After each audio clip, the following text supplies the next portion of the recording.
A toxic job is more likely to change you than you're able to change them. No matter what you know in terms of the job function and how to make it better, there's just certain things that you just have to say, I tried, I tried, and I did my best, but it's just not going to work out. Welcome to the Game of Her Own podcast, your go-to place for empowering behind-the-scenes stories of trailblazing women who work in the sports and event industry.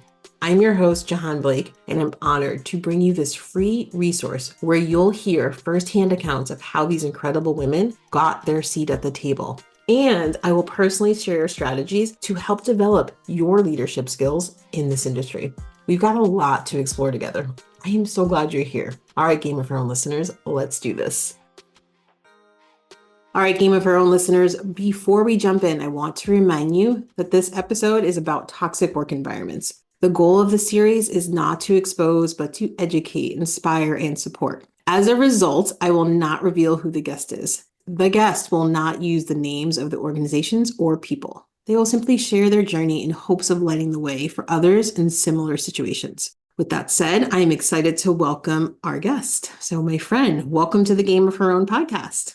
Hello, thanks for having me. Of course. Okay, so I did my homework, and as I understand it, you have been in the sports and entertainment industry for over 10 years. Is that correct? That's correct. Started in college with an internship, and then the rest is history. Wow. All right. So I feel like you're ready to share your story in hopes of helping others who have, who are going through the same thing or may have not recovered from being in a toxic work environment. So I want to start with just, are there some specific incidents, obviously without giving people away or saying names, but are there some specific incidents that were either the turning point for you or either you felt like, wait, this isn't right.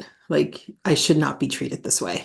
Definitely. I've had my fair share of a few toxic workplaces, and let's start with job A. In this job instance, what I was sold on paper before accepting the job was pretty much a different situation than when I got into it. And the work responsibility just was impossible, really, for one person to do it all alone. And during that process, working with a very, very difficult coworker, I would wake up on Saturday and Sunday mornings to emails that were sent all throughout the night from every hour, from 8 p.m. to 9 p.m. to 1 a.m. to 2 a.m. to 4 a.m. You get the rest. And I would wake up to text messages from my bosses at 6:15 my time. And they were like, we need to jump on the phone. And I'm like, it's Sunday morning and it is 7 a.m. and I haven't even had a cup of coffee yet. So I don't think this is how I should continue. What? 6 a.m. on a Sunday? Like we need to Yep. jump on a call. Let me ask the silly question. Like, was that explained to you in the job description? Was that, or the job interview, was that explained to you that, hey, we might have calls at the crack of dawn on a Sunday morning?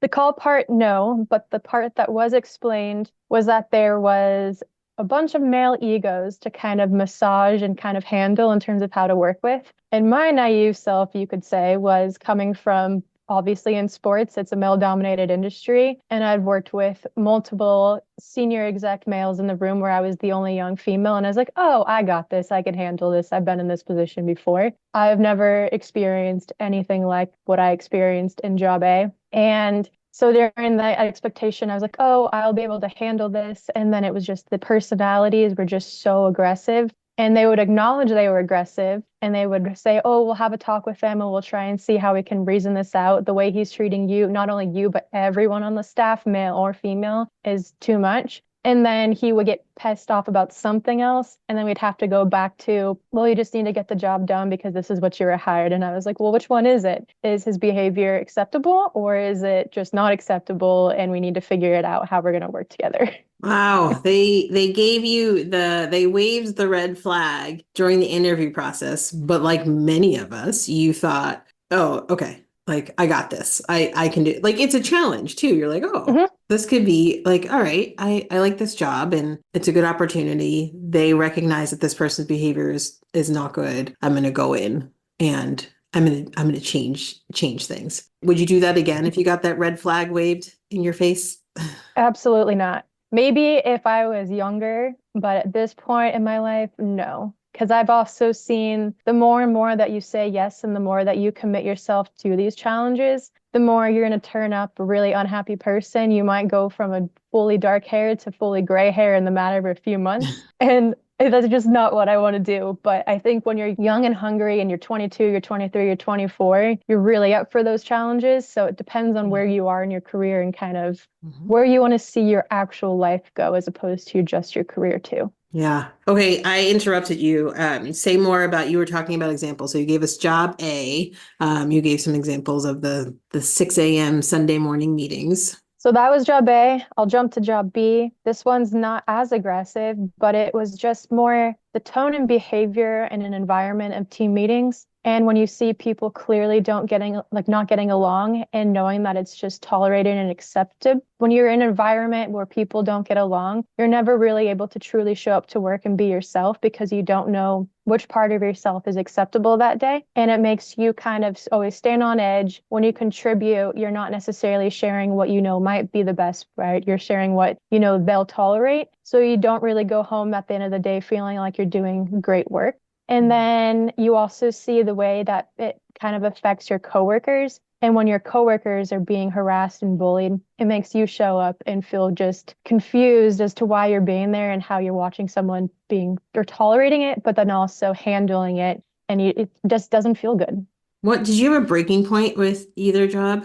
The first one, absolutely. I had a phone call that came to me after the 3-month process and was like, we're not seeing that there's a passion for this, and kind of putting me on the spot to say that I was ready to go drive through a wall, turn gray hair, I was asked to work 7 days a week. So the expectation was to work 7 days a week. And I was like, this isn't what I signed up for. So that phone call really made me take the weekend and decide that that's not where I wanted to. After the pandemic, I was like, this isn't what I just spent the pandemic trying to refresh and get ready to go again, to take this opportunity to just run it right back into the ground. But then the second one, this is probably personal, but I was put on a performance plan, and that plan consisted of basically saying that I was going to be micromanaged. I had to teach my new supervisor how to do my job because I didn't have experience in it. And there was part of the plan that just didn't make sense. And you can tell it was kind of built on the basis of harassment and not really because there was an issue with my job. It was phrased that I was doing my job well, but there were certain things that they didn't like that I was doing in terms of not CCing them on emails or having conversations that they weren't aware about because they didn't know what was happening. And I was just like, I've done too much in my career for this to handle, that I'm just going to go home and focus on getting out of here. Because the favorite saying that I think got me through it was, a toxic job is more likely to change you than you're able to change them. No matter what you know in terms of the job function and how to make it better, there's just certain things that you just have to say, I tried, I tried, and I did my best, but it's just not going to work out. Yeah, I have not heard that saying before, that Really? a toxic work environment will change you before you change it. And man, that that just makes so much sense. You're like, oh yeah, I wish I thought that before. Now, Yeah. how long did you last at job A and job B? Job A was just a little bit over 3 months, which was Uh-huh. entirely fine. You came, you saw, you did it. The second one was about a year and 9 months. I almost made it to the 2-year mark. Did you get to leave on your own terms for job B? On both, I left on my own terms. Yes. Good. You guys can't see, but she is smiling right now. All right, so you got to leave on your own. What did this do to your mental health? Mental health was, so I was trying to mentor somebody who's also going through a rough time in job B and trying to help her figure out how to handle it. And you get into this industry because what you're passionate about and what you want to do. So you really invest your all into it, and you kind of go into work. And I remember during the pandemic, people were saying that people in the industry make it your personality. And once you are laid off and you don't have it anymore, you have to figure out who you really are. Mhm. So I think when in the sports industry, it's not just a job to people. It's something that you show up and people will be like, oh, why are you complaining about that job? You're doing something that I would kill to do. but at the end of the day, you're just not happy and you're just miserable. So I was talking to her about mental health and how I coped with it. And she was in the feeling where at that point in time, in that specific week, she was feeling good. So I think when you do have those moments of feeling good, that's when you should really focus on how to make yourself better. Because when it is bad, there's nothing worse than trying to fix your situation when you're just so angry. Because I would go through these periods where I would come home and I would just still be really frustrated with what's happening. And it bleeds into your dinner time, it bleeds into your relationships. Sometimes you have negative dreams and you wake up at 3 in the morning and you're thinking about something. You happen to look at your phone and then you have an email from job A, and then it's really hard to go back to sleep. So your sleep suffers, your relationship suffers, your mood suffers. So when you are feeling good, it's almost better to focus on your future then, as opposed to say, oh, I'm feeling good, I can handle my real life. So when it is bad and your mental health is down the gutter, it's not such an exhausting effort to figure out how to help yourself. Because I think when you're exhausted, there's nothing worse than trying to sit down and use your brain, because your brain cells have pretty much been all focused on just the miserable toxic experience. Yeah, yeah, and like you said, it bleeds over to your personal life. I guess, how bad was it in terms of bleeding out into your personal life? So I've noticed in the last 6 months that my hair has been shedding like no belief. And I think it's a result of the toxic stress that was put on my body, because I've never shed my hair, and I know it's like a symptom of it. And I went to the doctors and they were like, "Have you given birth?" And I was like, "No, no, no, it was just a toxic job." But Wow. I Wow. think it's hard in the industry when you're showing up on Saturday and Sunday and you don't really have the weekends to kind of decompress. It's bad, and it's also kind of how much you've tolerated in the past, because you can kind of take the snowball effect of where there's little things like you have entered yourself into 3 different jobs, and then kind of you're like, why is everything act like culminating into this one specific instance where there's stuff better out there for you. You just need to figure it out. So like Mhm. it was bad, but like it's also, I think, all of the instances and experiences you have beforehand kind of almost make it worse, if that makes sense. Yeah, it's wild that the symptoms that you had when you went to the doctor mimicked someone who just gave birth. Like that to me is crazy. And it made me think back to a friend of mine, a coworker who her period was on, like, it was regular to a T. And as soon as she was in this toxic work environment, I mean, she couldn't, like, it was all over the place. Like it literally changed her body. Yeah, it does. Yeah. Yeah. Ooh. And mine culminated in my hair. Okay, so it took a toll on your health, your personal life. How did you rebuild your confidence? I read a lot of books, and kind of there's a website called Career Contessa, and Hmm. it's female. Have you heard of it? Yeah, yeah. It's female run and led, and there's articles on there for almost any kind of experience that you're going through, be it toxic bosses, just how to interview and spot red flags in an interview process, what questions to ask. And I think it's really helpful to have those resources to kind of not feel alone. And then just talking with people who are going through it. We got really close as a team in job B, because we just were seeing the same things. We had a text group that went from 7 a.m. to 10 p.m. Some could argue that it's not healthy to talk about it in that length, but you also know that you're not alone, which is very important, because there's sometimes it can feel isolating when people are on the outside world, in terms of your parents who might not understand what's happening, because they're like, well, you work in sports, like you chose this. Yeah, it's hard when someone doesn't get the business that you've chosen to be in. It doesn't make it okay, right? Like, yeah, I chose this, but I shouldn't be treated this. Like, you can't treat me this way, and I don't want to stay. Hey, Game of Thrones listeners, Jahaan popping in here. Do you ever feel overlooked at work, or perhaps unsure how to advocate for yourself? You are not alone. And it's exactly why I've created a free training called Empower Your Career, Mastering the Art of Self-Advocacy for Promotion and Raises.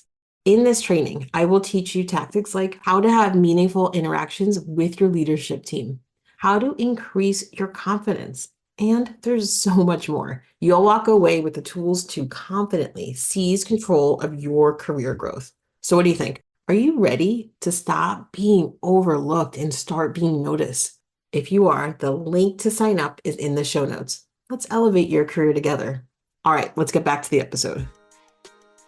So I know how you rebuilt your confidence, and it sounds like the biggest thing was just surrounding yourself with people who are going through something similar and talking about it. And you recognize it might not have been the healthiest thing, but it helped you get through. Yeah, because I think when you're able to talk about it and ask other people, it's not just your own thoughts living through it. You can kind of have validation from people who have seen it. But the books also help too, because there's a few books that are, they have really funny names, but one of them's called Jerks at Work, Surrounded by Idiots, and then The Five Dysfunctions of a Team.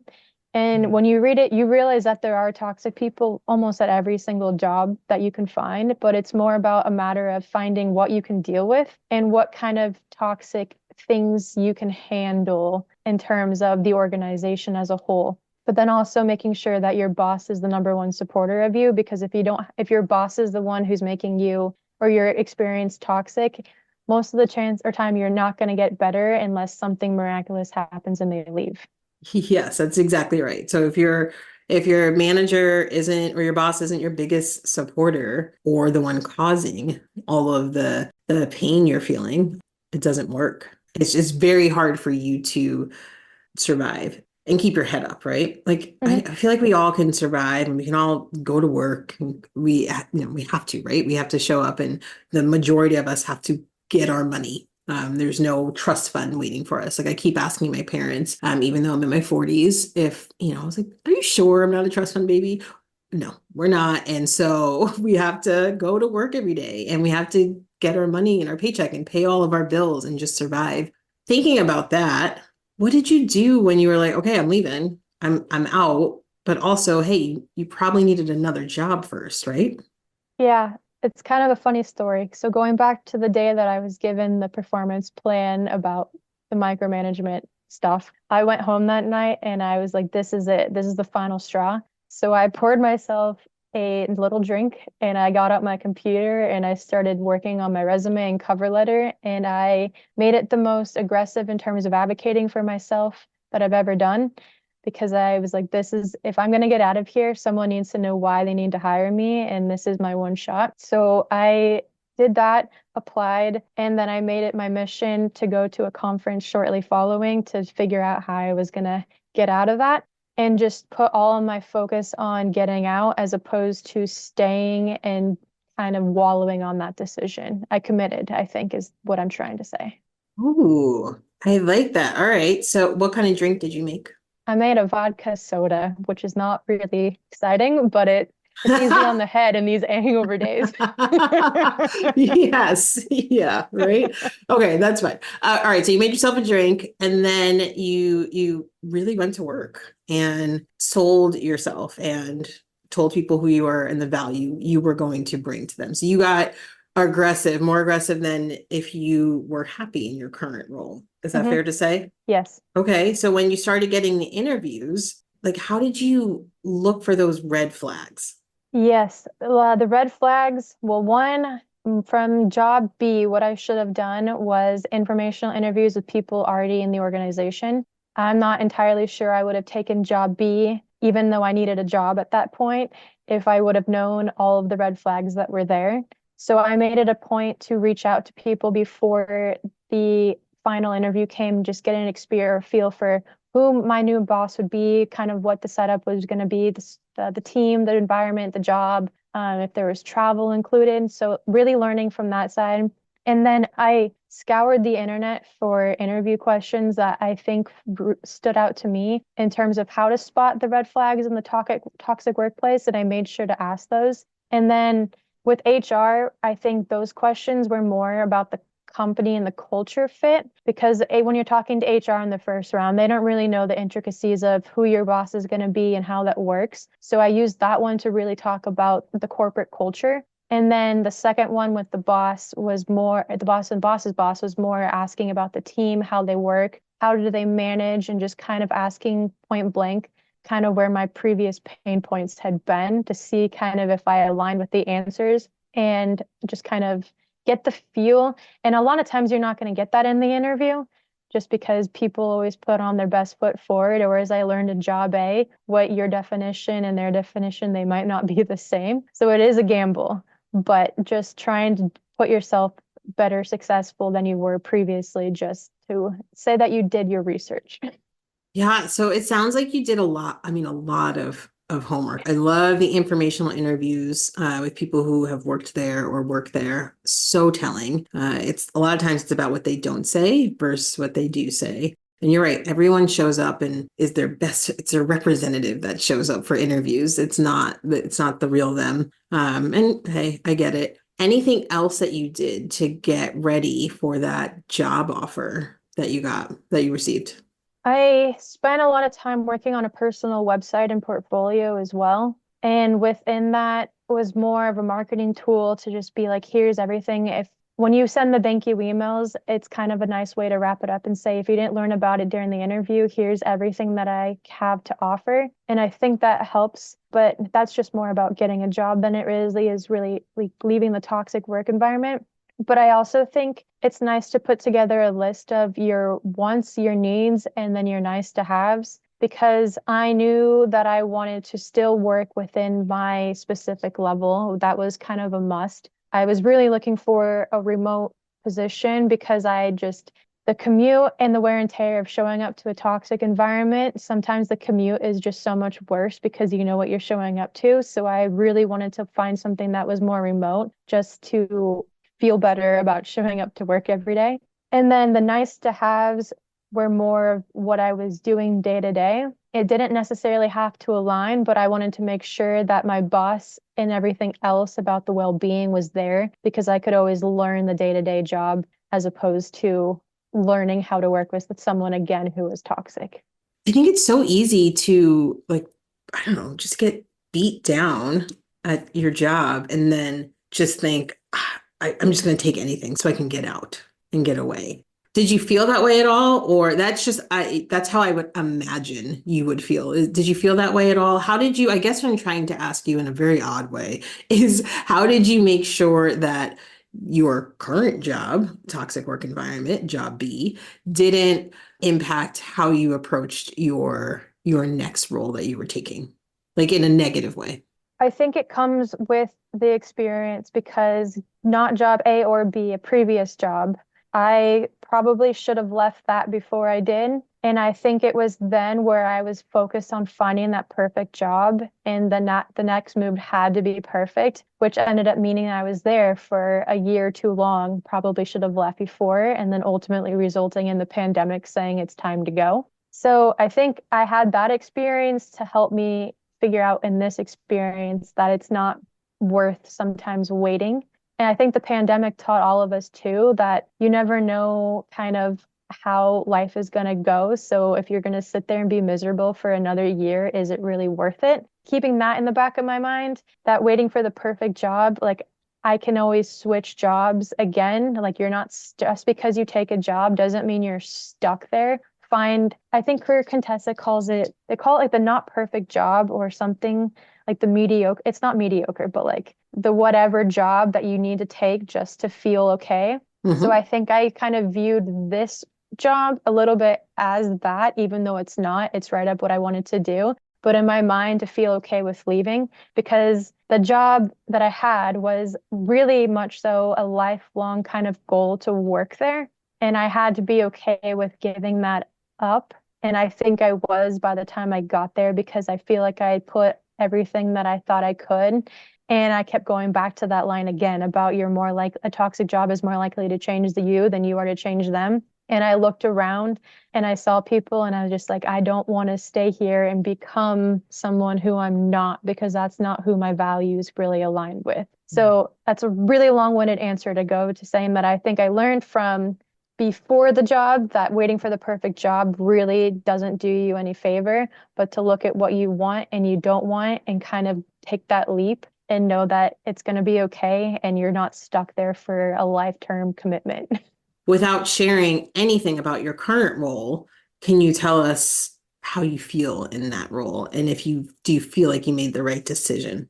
Hands down made the right decision. I met people within a first month of taking this new role, and they just could tell that I was a much happier, more like my old self. And it's pretty funny to see how people can just visibly notice that on you. And it's kind of sad and kind of refreshing to know that you kind of let yourself get to a point where you were so miserable, but to now know that you're in a much better spot and you're able to just kind of show up and be your full self. And then my new manager is great. She's supportive, and that's just kind of what I was looking for. When you've had a series of bad managers, you kind of forget how it works to work for Mhm. someone who cares. So it's kind of unlearning those habits and realizing that people are genuinely on your side and just kind of teaching yourself that this is the way it should be and not Yeah. going back to the old habits. So again, a question where I'm going to try to land the plane here, but do you feel like you have emotional scars in your job now that like you almost react, you almost have to like, you feel like you have to protect yourself or be defensive and you realize, oh wait, I'm not in that situation anymore. Like I don't have to behave this way anymore. Or maybe it's wait, that was what I just handed in. That project I did was actually great. I don't know why I'm second guessing myself. So do you still kind of feel those sort of, I don't know, scars or remains, if you will, from your last role? Yes and no, because I think doing work, sometimes my relationship with my boss is so much better where I don't have that kind of fear. But where I do have the scars is when I see something that is from where I was and it just kind of takes you back to that place. Or they always say when you're in a toxic spot to kind of document everything. And Mhm. one thing I've been guilty of is not having the time to go back through and delete all said things that have been the triggers. So I will get triggered occasionally by a former email. Like one that I saw the other day was an email that said, it was not to me, it was to someone else that said my name should have gone last because I wasn't the most senior person on the email. And it was just that kind of stuff that just sends you back into trigger. But then at the same time, you're like, I'm in such a better spot right now. Like that doesn't even matter. Yeah. I wish I had time to like worry about silly things like that. Like, Right? yeah. And it's sad that like someone has said that to me before. It wasn't a toxic work environment, but someone has mentioned, I was like, who cares? I put the names in as they popped it in my head. Like, we are Yeah. busy people here. If someone is offended because their name wasn't first, well, then they have a bigger issue. Yeah, like, Well, 1,000%. Yeah. oof, clearly you just triggered me as well. Right? So, yes, so I understand that. Okay, so as we wrap up here, my last question for you is what else do you want to share? And perhaps I haven't asked you the right question to bring it up. I think that a lot of times when people are in a toxic job, they almost kind of feel like what's wrong with them and they get paralyzed on how to handle what to do either within the job or next or how to escape it. And I think feeling paralyzed is normal. So just know that nothing's wrong with you. You're just paralyzed because you have no idea. And a lot of times situations are so off the wall that a lot of people don't even know how to give you advice. So you can kind of feel like you're alone, you don't really have a good North Pole to kind of go for. And I think that when that happens, just accepting it is okay, but then also knowing that it's going to get better. And even though it's miserable now, it's going to get better. And when you do feel better, focus on, like turn on job alerts. If you're too exhausted when you get home from work to apply to a job, have the work come to you. That way you're not spending hours searching for jobs and you can just, if something sparks your interest, then you can apply and don't worry about it as like, oh, what if I don't get an interview? Just keep moving forward. And if you put in the work, something will come. Mhm. And I think a lot of times people feel bad if they are not necessarily pushing back and they're just kind of going through the bare minimum. And they're like, how is someone going to hire me because I haven't done the work or I'm not showing anything? And people will like you almost have to play and put on a face when you're interviewing because it's really easy for someone interviewing you to know that you have those scars and kind of understand or go like, what's wrong with this person? Like, why are they not, they're hiding something. So you almost have to play it off like everything's fine. But once you do that, you can move past the scars and almost get to a better spot because a toxic job doesn't necessarily define you. It's just something that you're going through and you'll get better. Mic drop moment. I like that. It doesn't define you. Yeah, that's exactly right.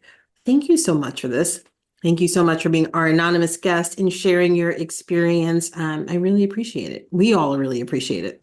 Yeah, thank you. I hope it was helpful.